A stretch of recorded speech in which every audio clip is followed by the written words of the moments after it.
Outlast Trials is a game I've been playing on and off since the early stages of early access, and one I've come to love. But love it as I may, I can't help but be concerned for the future of it. If you haven't heard of or played Outlast Trials for yourself, it's Red Barrel's latest entry in the Outlast series, which prides itself on its fear-inducing survival horror. While there is plenty of lore surrounding these games, I will largely be focusing on the gameplay of Outlast Trials. Originally released in early access on May 18th, 2023, Red Barrels attempted to propel the Outlast series into a new direction through the release of Outlast Trials. While Outlast 1 and 2 were strictly single-player survival horror experiences, Outlast Trials deviates from this by stepping into the space of player versus environment co-op gameplay. Taken off the streets and forced into a sadistic form of therapy, you are exposed to various trials of ranging goals, all are being pursued by a colourful cast of characters. Being promised with the prospect of rebirth, you throw yourself from trial to trial, in hopes of escaping and eventually overcoming the therapy. Since the beginning of the game's lifespan, the game has been structured in a manner where you tackle core trials. Upon completion of these, you can partake in smaller scale MK challenges, which take place in the same map as the core trial but have simpler and quicker goals. Upon completing a core trial, you would unlock the next core trial, with there being 3 core trials in total in the original release. These trials were typically quite simple to understand and had no special challenges tied to them. However, upon completion of every core trial and the MK challenges tied to them, you would unlock Program X, a high difficulty catalogue of prior trials and MK challenges with additional variators. Variators would range in effect, but examples are higher enemy density, stronger enemies, more traps, less items present, and more.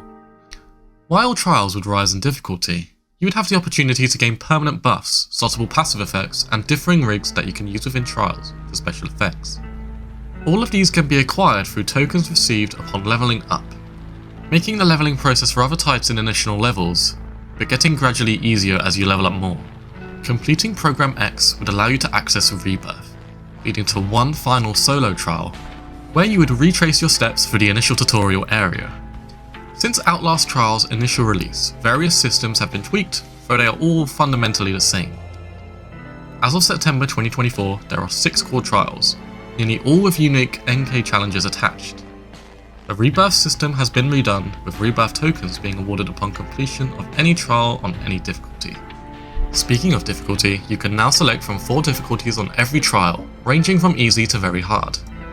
And, on top of the standard versions of trials, Red Barrels have introduced weekly catalogues which consist of a variety of trials, typically all with having a themed variator, such as broken glass causing damage or voice chat being distance based. There have also been several events such as Toxic Shock and Winter Kills, with these events typically spanning over a longer period of time and having unique cosmetics tied to them. Speaking of cosmetics, you can completely customize both your character's appearance along with the decorations of your personal room. Cosmetics can be purchased with credits, which are awarded upon completing trials and leveling up, along with completing recently added weekly and daily challenges. Each trial is represented with a certain theme, along with typically having a unique prime asset, the main stalker of the trial. As of today, the main maps you have are the police station, boarding school, theme park, court of justice, toy factory, and docks. There currently exists 3 prime assets featuring Officer Coyle, a deranged police officer with a hard-on for genital mutilation, Mother Gooseberry, a crazed woman with a talking hand puppet, and Franco Barbie, an outcast son of a mafia boss. Each prime asset has a unique weapon compared to ordinary weapons, who I will touch on soon. Coyle has a stun rod that temporarily disables your rigs. Gooseberry's hand puppet, Dr. Futterman, is installed with a drill, inflicting bleeding and damaging you over time. And Franco Barbie has a gun, allowing him to hit you from afar. In terms of standard enemies, dubbed X-Pops, they vary between regular sized grunts who inflict moderate damage to big slow brutes who inflict heavy damage. The Screamer, typically seen conked out in a random location, will scream and disorient you if you make too much noise around him. The Pusher will spawn randomly and attempt to flick you with psychosis, sending you into a manic where you must outlast this Skinner Man, a relentless entity who will chase you until you manually remove psychosis through an antidote or outlast its effects.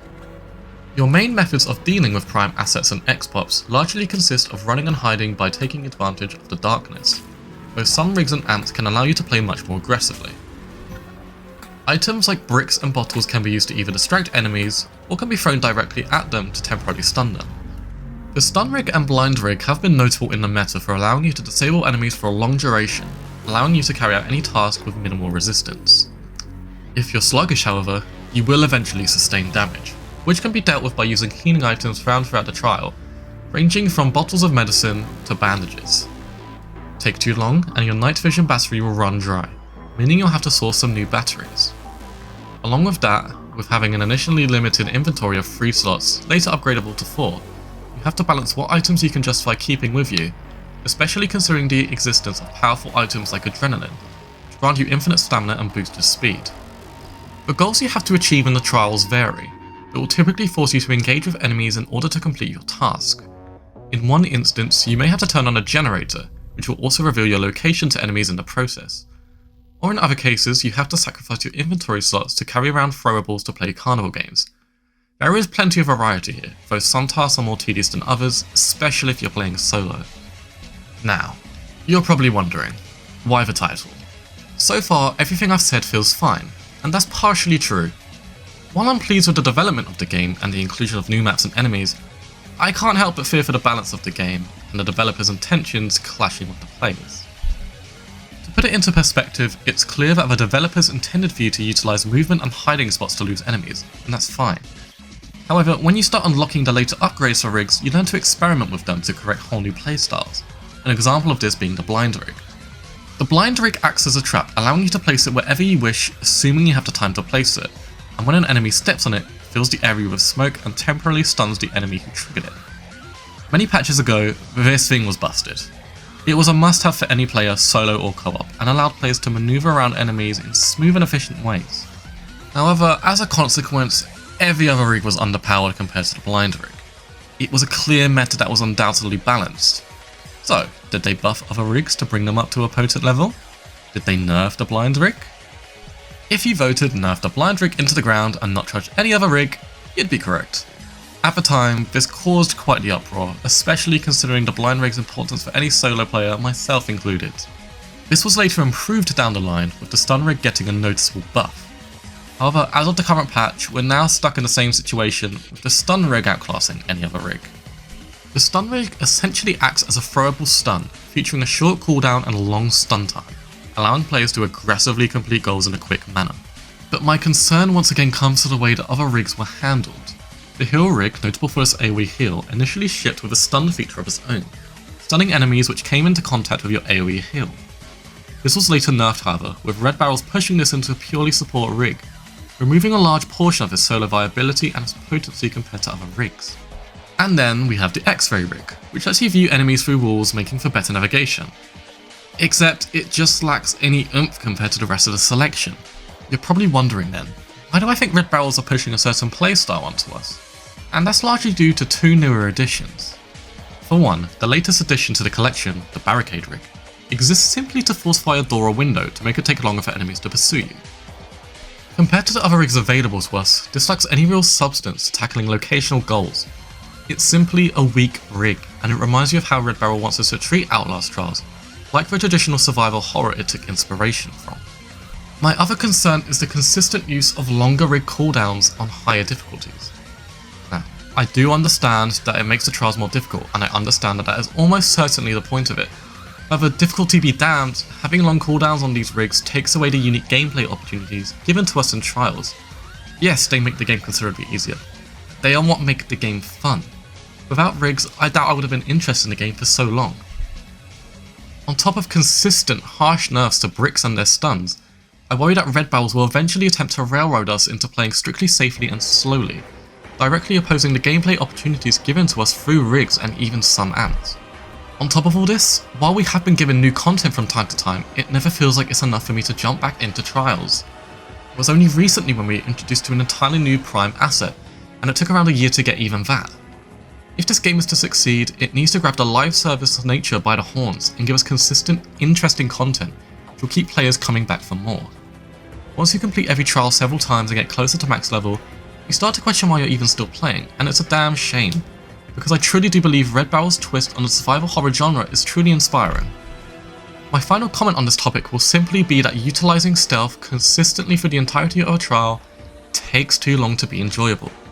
If you've played the game yourself, you know enemies love to camp areas where you need to go, and with minimal ways of sneaking past them in these tight spots, you're forced to run around with them and hope they don't get back to the target before you, and even if you do, there's a chance another Xbox will come in just to ruin your rhythm.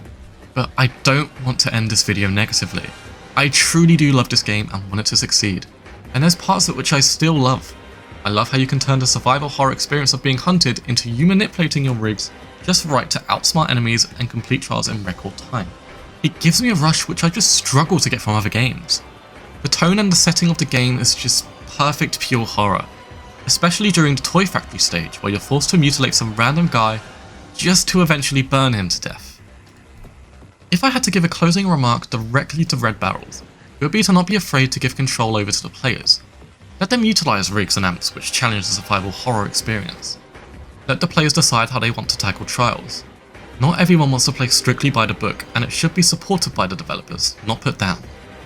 I'll probably make another video on Outlast Trials down the line when a major update gets released, but until then, thank you for listening to me, and leave a like if you feel like it. If you have any game in particular you'd like me to cover, leave a comment, stay safe.